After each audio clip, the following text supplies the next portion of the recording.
México pasaron 2 años y nosotros no fuimos capaces como sociedad, no hablo como gobierno, como sociedad, de lograr que los niños de escasos recursos no tuvieran una computadora e internet en su casa. No fuimos capaces.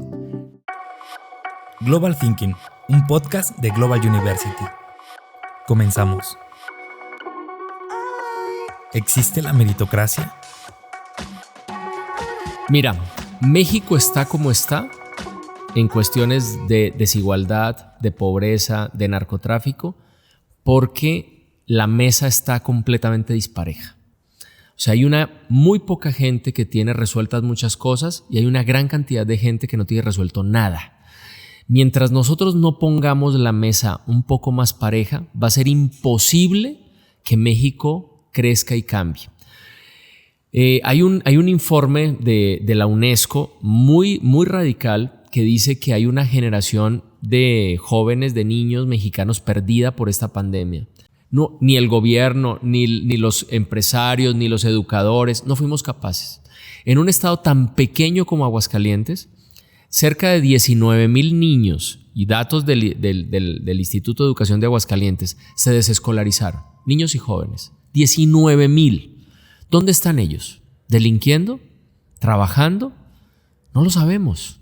Pero la realidad es que tenemos una deuda con la educación y esa educación justamente es la que necesitamos para poder nivelar la mesa. Estuve la semana pasada con uno de los pedagogos, es físico, pero creo que es uno de los pedagogos más influyentes del mundo en este momento, que es Sugata Mitra, trabaja para la Universidad de Newcastle en Inglaterra y es hindú. Y Sugata ha hecho mucha investigación sobre cómo los niños son autodidactas y él ha llegado a conclusiones muy potentes, como que un joven con una computadora e internet y con una guía clara puede aprender casi cualquier cosa solo.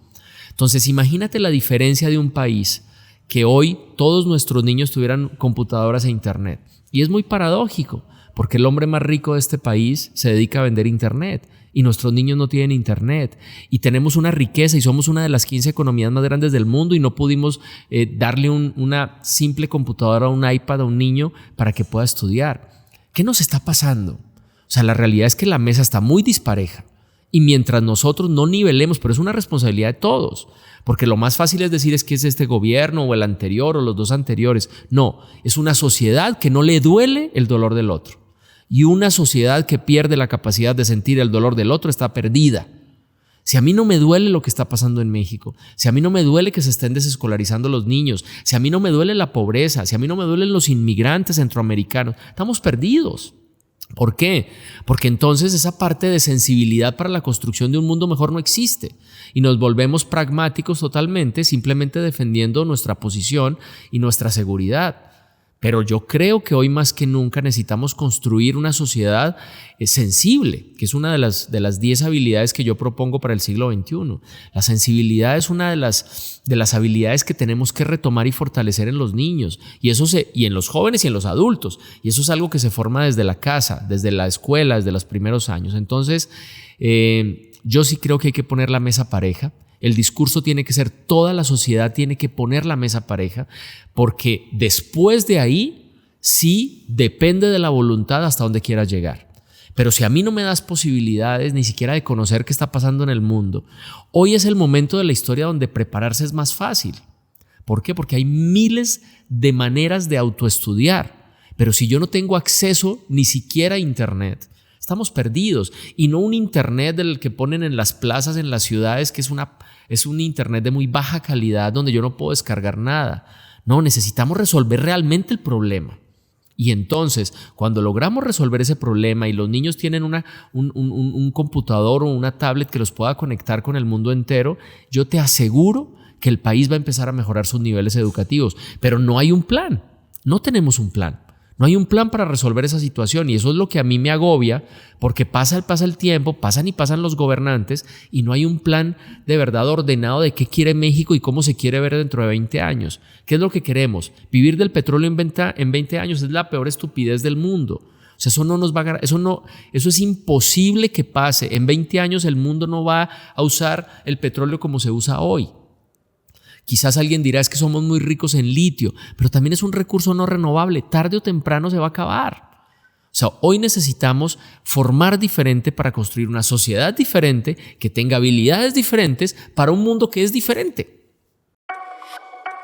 ¿Qué te mueve el alma? Fíjate que algún día hice un break y dije, ¿qué me hizo ser lo que soy? ¿No? Un soñador, un idealista, un convencido de que las cosas pueden cambiar. Y entonces empecé a evaluar de dónde vengo, ¿no? Entonces dije, ¿qué me dio mi mamá? ¿Qué me dio mi papá? ¿Qué me dio la vida? ¿Qué me dio la historia que tengo? Yo creo que uno es el culmen de su historia. Uno se hace a su historia. Creo que mi mamá me dio la tenacidad, el liderazgo, el carácter, la fuerza, la perseverancia, el emprendimiento.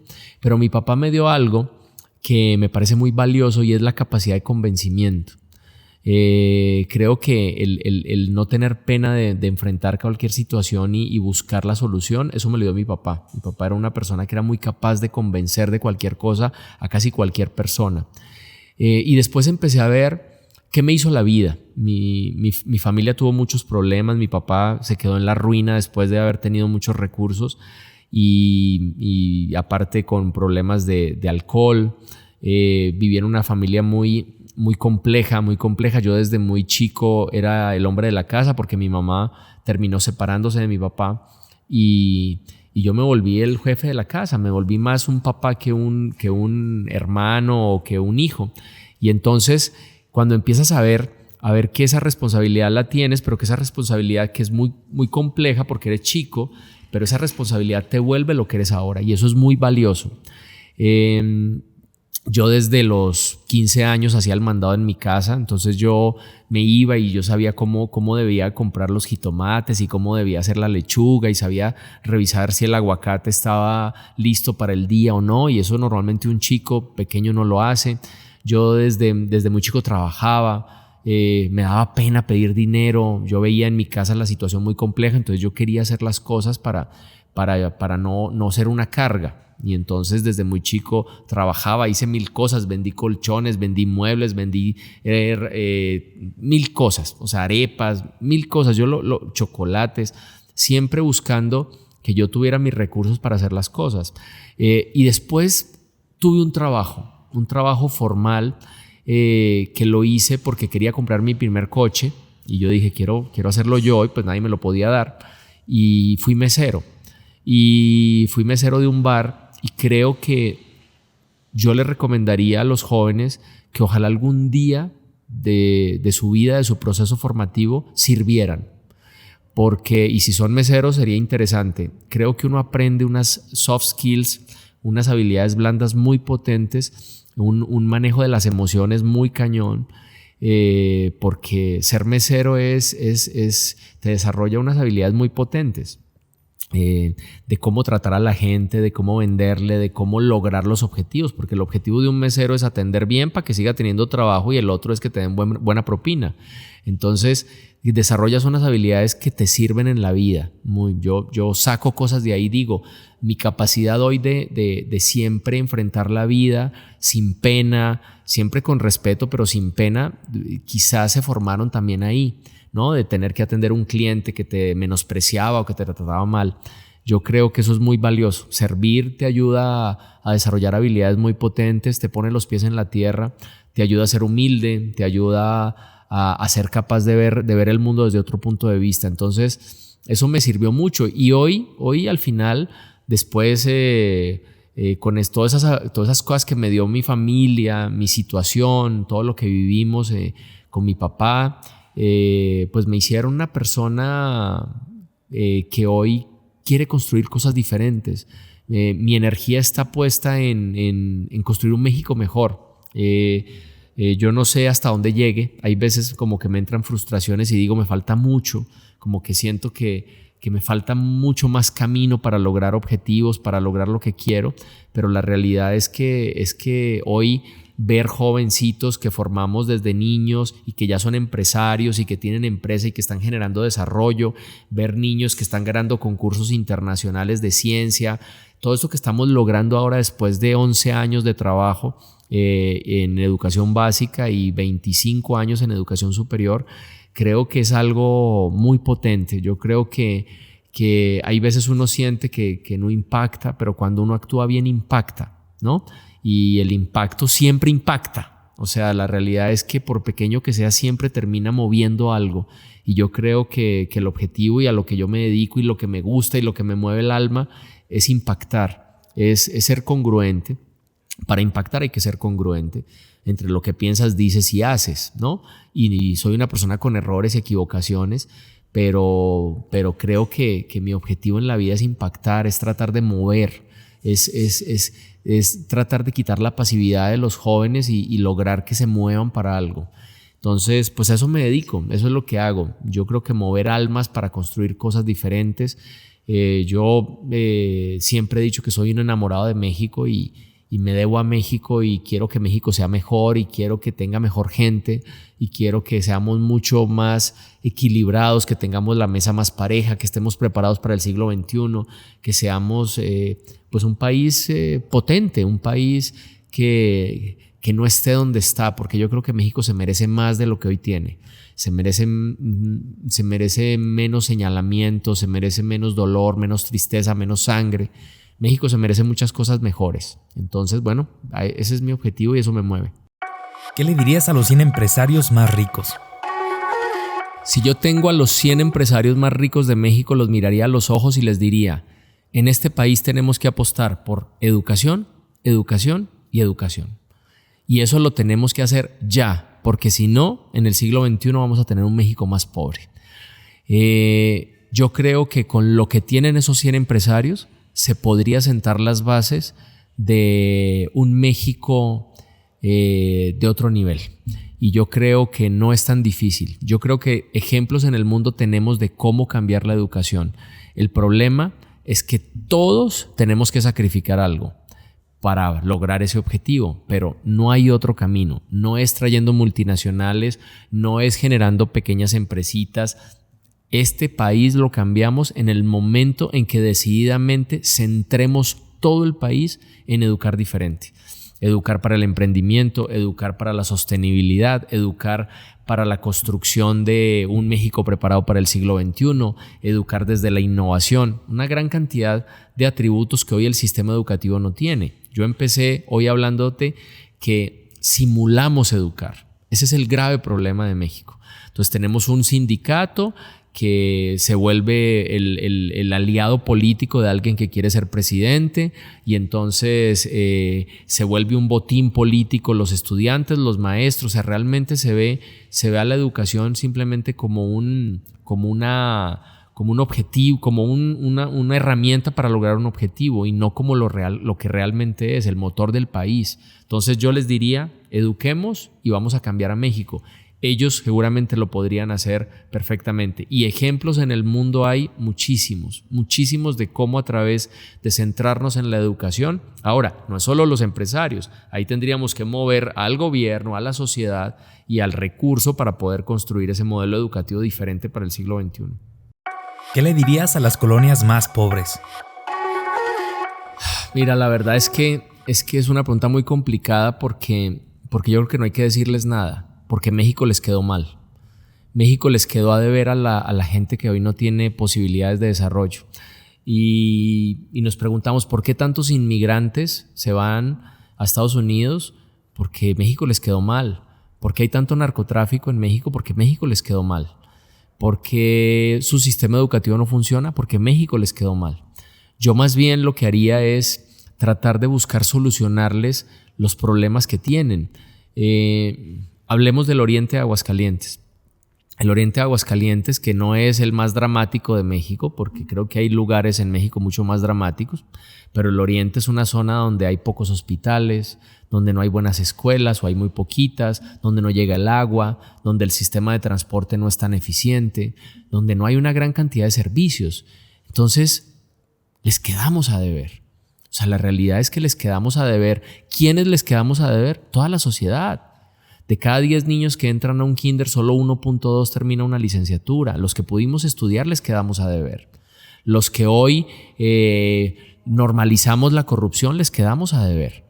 ¿Por qué? Porque normalizando la corrupción es quitarle recursos a otro tipo de programas. Aceptar la impunidad es quitarle el recurso a la gente que más nos necesita. Entonces yo les diría poco, yo creo que me avergonzaría mucho. Lo que trataría es de actuar. Hay una experiencia muy linda que hicimos con la hoy gobernadora Tere Jiménez cuando era alcaldesa, que fue formar jóvenes empresarios en las comunidades más pobres de Aguascalientes, ahí en el oriente, y juntamos 47 chavos que normalmente se dedican a delinquir y terminamos formándolo como emprendedores. Y de 47 chavos desarrollamos 17 empresas, de las cuales funcionan 12 hoy en día.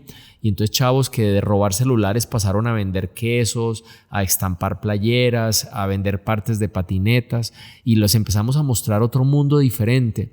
Pero lo más importante de ese proceso que hicimos con Tere Jiménez fue decirles que ellos nos interesaban, que no les queríamos quedar tan mal como ya les habíamos quedado, que nos interesaban como seres humanos y que queríamos ayudarlos. Yo creo que cuando alguien confía en ti y cuando alguien se siente querido y amado por los demás, las cosas pueden cambiar, y si le das una plataforma para que salga adelante, creo que las cosas funcionan mucho mejor. Entonces, ¿yo qué les diría? Nada. Yo creo que me daría mucha vergüenza porque también les hemos quedado mal, y buscaría ayudarlos para que tuvieran una mesa más pareja.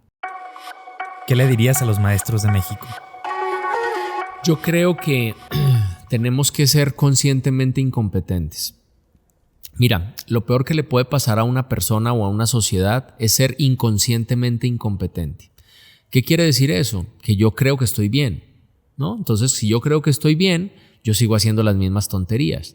Pero cuando yo soy conscientemente incompetente, sé que tengo un problema y lo tengo que cambiar.